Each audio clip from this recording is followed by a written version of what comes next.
بسم الله الرحمن الرحيم. الحمد لله الذي أنزل على عبده الكتاب ولم يجعل له عوجا قيما لينذر بأسا شديدا من لدنه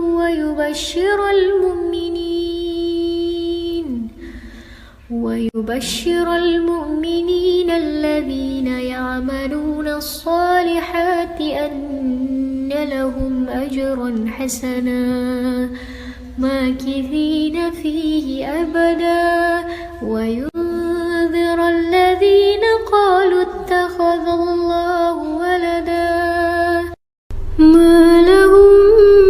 به من علم ولا لآبائهم كبرت كلمة تخرج من أفواههم إن يقولون إلا كذبا فلعلك باخع نفسك على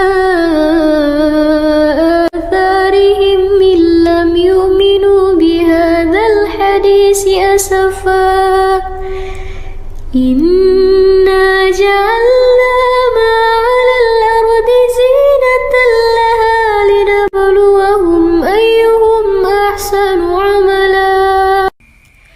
وإنا لجاعلون ما عليها صعيدا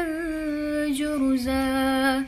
أم حسبت أن أصحاب الكهف والرقيم كانوا من آياتنا عجبا إذ أوى الفتية إلى الكهف فقالوا ربنا آتنا من لدنك